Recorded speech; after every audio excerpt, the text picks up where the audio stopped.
Bonjour les amis et bon 1er mai à tous. Alors aujourd'hui, j'avais au moins mes 10 sujets sur lesquels j'aurais pu faire des vidéos. Franchement, il y en avait partout. Mais j'ai envie de m'arrêter sur un sujet qui est beaucoup moins drôle.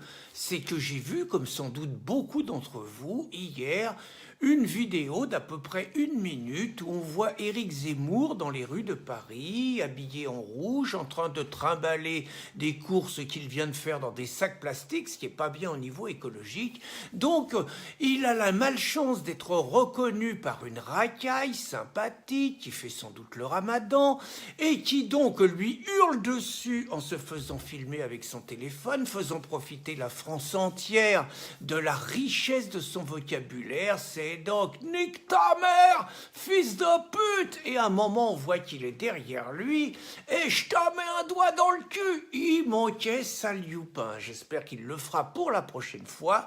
Donc, moi, ça m'a incité plusieurs réflexions. La première réflexion, c'est d'abord que j'avoue que je suis stupéfait que Éric, avec la notoriété qu'il a, mais aussi avec la haine qu'il suscite, sur laquelle je reviendrai, puisse se balader tout seul dans les rues de Paris. Je comprends ce que c'est le besoin de liberté, que c'est insupportable de savoir qu'on est suivi tout le temps, qu'on est protégé, mais ça me fait quand même un peu peur. La deuxième chose, c'est comment réagir devant ce genre de choses. Je ne m'appelle pas Éric Zemmour, je n'ai pas sa notoriété, mais je suis quand même un tout petit peu connu. Ça m'est arrivé, je dirais, des dizaines de fois jusqu'à ce jour, d'être reconnu dans la rue et d'être plutôt reconnu par des gens bienveillants.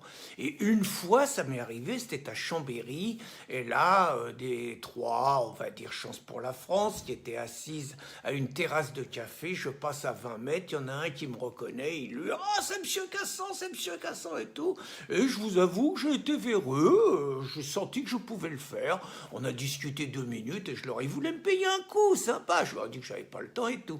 Mais pour revenir donc à Éric Zemmour, je me dis que ça me fait peur parce que c'est un gars qui est exposé. C'est clair qu'on se dit qu'un déséquilibré, guillemets, pourrait, parce que le confinement l'a rendu un peu nerveux, parce que le ramadan l'a rendu agressif, parce que peut-être aussi Éric Zemmour l'a cherché, il a multiplié les provocations contre les paisibles disciples de la religion d'amour, de tolérance et de paix. Toujours est-il que dans le meilleur des cas, ça pourrait passer par une agression physique, et dans le pire des cas, je vous rappelle que Theo Van Gogh a quand même été poignardé dans les rues d'Amsterdam en 2005 par un musulman né aux Pays-Bas et qui avait fait des études supérieures. Il n'y avait donc pas d'alibi de classe sociale et tout. Donc j'étais obligé, je gambergeais là-dessus en me disant que c'est un sport national quelque part de cracher sur Éric Zemmour, de l'insulter et de considérer finalement que c'est lui qui est l'agresseur des autres. Je me rappelle par exemple que Cohn-Bendit, dans un débat en 2019 avec Éric, s'était permis sur le plateau de télé de le traiter d'ordure, sans par ailleurs être repris par Pujadas, sans que le fait qu'il le qualifie d'ordure suscite une indignation dans la profession, qu'on dise que Cohn-Bendit a dérapé. Mais Cohn-Bendit, il a tous les droits. Il a le droit d'insulter tout le monde. Il a même le droit de dire au professeur Raoul, ferme ta gueule. Je me souviens par exemple que Youssoupha, le rappeur, qui paraît-il est reparti en Afrique, s'était permis dans une de ses chansons de parler de mettre un billet sur la tête d'Éric Zemmour. C'est un appel au meurtre, quoi. Un billet à celui qui fera exploser la tête d'Éric Zemmour, un truc comme ça. Qu'à l'Olympia, il avait fait hurler Zemmour, Zemmour, on t'encule, par un public fanatisé quand même. Une salle de l'Olympia pleine, Zemmour, Zemmour, on t'encule. Aucune réaction du procureur de la République, des associations dites de défense du droit des homosexuels, par ailleurs. Ça aurait pu peut-être aussi des associations dites antiracistes, parce que des musulmans qui parlent comme ça d'un juif, moi je sais pas, la LICRA, ils auraient peut-être pu se réveiller un petit peu. Mais c'est le jeu, Zemmour On fait des scènes de lynchage, des lynchages médiatiques pendant 48 heures quand il dit que la plupart des trafiquants de drogue sont des Noirs et des Arabes, ce qui est juste une légère évidence.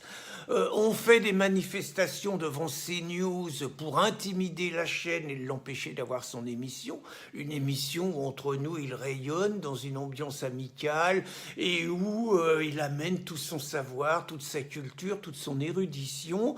Par ailleurs, dans un milieu qui le respecte, ce qui change énormément des plateaux habituels, oh, les Léa Salamé, les yeux hors de la tête, comment vous avez écrit, que pétain les juifs, comment osez-vous, salaud, sans parler de celle, je ne sais plus son prénom, Nafit, dont il avait dit qu'elle avait un prénom, qu'elle devrait avoir un prénom français. C'est tout de suite des scènes de lynchage, c'est donc la menace des syndicats de journalistes, de boycotter l'émission, de faire des procès, les procès des SOS Racisme, les plaintes, enfin bon, tout ça, quelque part, on a habitué les Français à ce que Zemmour soit un mec infréquentable, un mec violent, un mec haineux, et quelque part à justifier une possible agression contre lui. C'était surtout là-dessus que je voulais venir.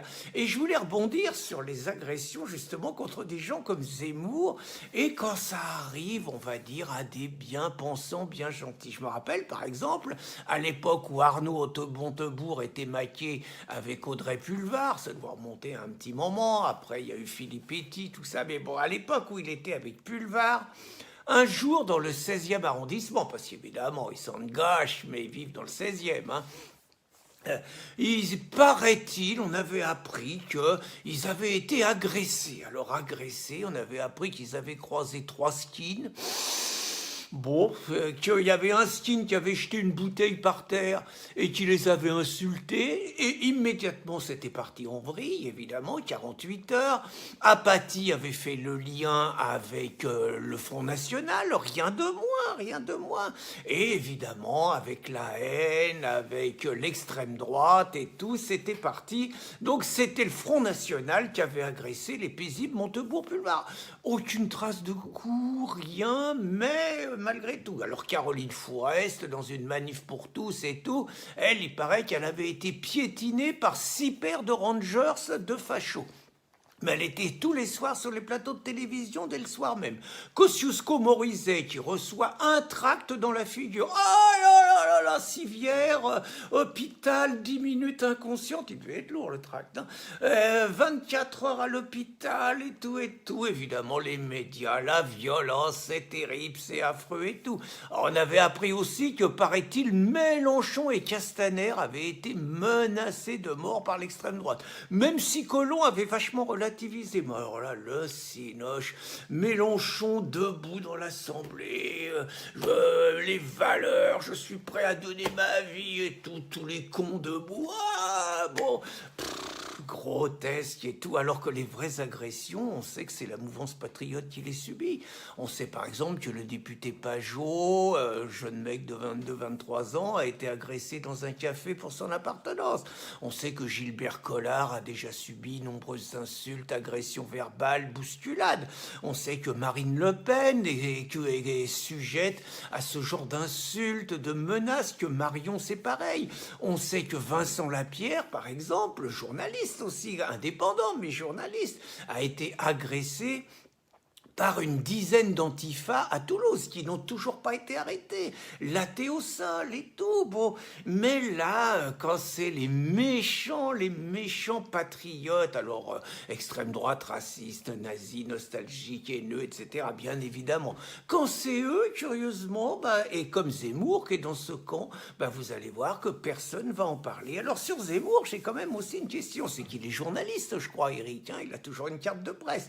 Et je me rappelle que les vaillants journalistes, quand les gilets jaunes sortaient des fois plus ou moins, on va dire virilement, certains journalistes des manifestations, qu'est-ce qu'on n'entendait pas? Le populisme, l'extrême droite, haïr les journalistes, c'était haïr la démocratie, c'était montrer qu'on était passé dans la phase obscure et tout. Alors un autre exemple, Anderlin, Charles Anderlin, l'affaire Aldura, où Charles Anderlin a été accusé par l'ami Carson ressenti d'avoir bidonné quelque part un reportage où on voyait un enfant palestinien qui aurait été tué par les soldats juifs. Il paraît que c'était juste un montage, que c'était pas vrai, ça a juste foutu le bordel, une intifada et tout.